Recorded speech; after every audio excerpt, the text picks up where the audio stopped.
साहब एक गांव में एक बहुत बड़ा धन्ना सेठ था और उसके पास एक रात महालक्ष्मी माता आई। बोली, धन्ना सेठ, पिछले 25 साल से तुमने मेरी खूब सेवा की, तुमने मेरी खूब प्यार दिया तुझे, पर तेरा अभी पुण्य कमजोर हो रहा है और मुझे तुझे छोड़ के जाना पड़ रहा है। मैं वैसे तो किसी को कहती नहीं, क्योंकि मेरा जहां भी हूं मैं खड़ी हूं।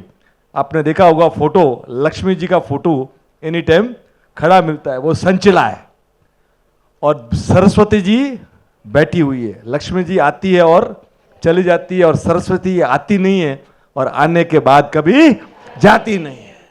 तो बोली कि मेरे जाने का समय आ गया है, पर तूने मेरी सेवा की है तो एक वरदान मांग ले। वो बोला कि आपके कारण लोग हमको जय जिनेंद्र कहते हैं, आपके कारण हमको लोग पूछते हैं, अगर माता आप नहीं हो तो हमको कोई पूछे भी नहीं, बिना पैसे कोई वैल्यू नहीं।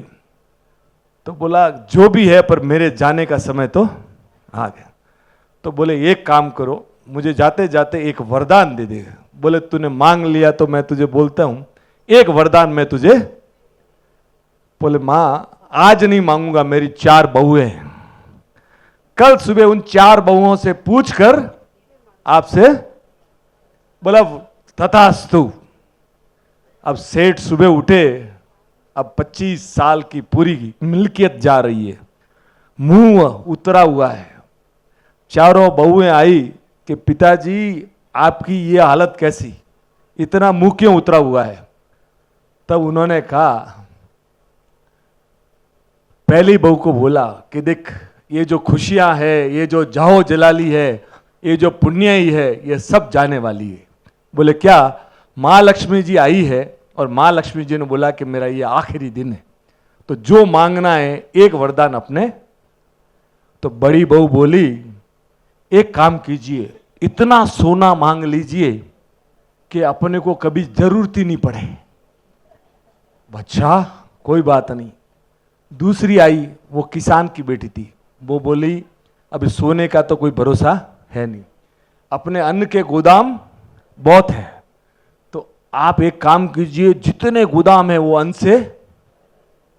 तीसरी को बुलाया, वो बोला अन्न में तो कीड़े पड़ जाएंगे, तो आप एक काम कीजिए, ऐसे महल बनाइए जिसमें पूरा धन धान्य भरा पड़ा हो और अपने सब आने वाली औलाद वगैरह भी खुश हो जाए। अब वो चौथी चुपचाप बैठी है, उसको बुलाया, वो बोली मैं तो छोटी हूं। बोले पंडित धन्ना सेठ ने बोला तू छोटी है पर तू गजब की है, तू तेरा बता।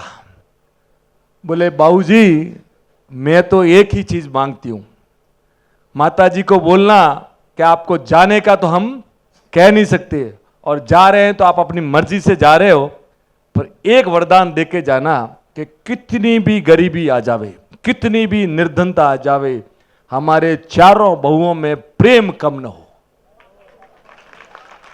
हम एक दूसरे का सहारा बने, एक दूसरे के काम आवे, इतना आप जरूर मांग लेना। सेठ जी को भी वो बात जच गई, तो सेठ जी ने बोला तथास्तु। दूसरे दिन रात को वही 12-1 बजे माता जी आई और माता जी ने बोला गुड बाय सेठ, चलते हैं। तो बोला वरदान की बात हुई थी, तो बोल मांग, मैं जा रही हूं तो तुझे वरदान भी। बोले मां हम तुमको जाने का तो कह नहीं सकते, पर इतना एक काम करना आप कि हमारे परिवार में प्रेम बना रहे, कितनी भी तकलीफ आ जावे, कितनी भी निर्धनता आ जावे, जो 4 बहुएं हैं सब में प्रेम बना रहे।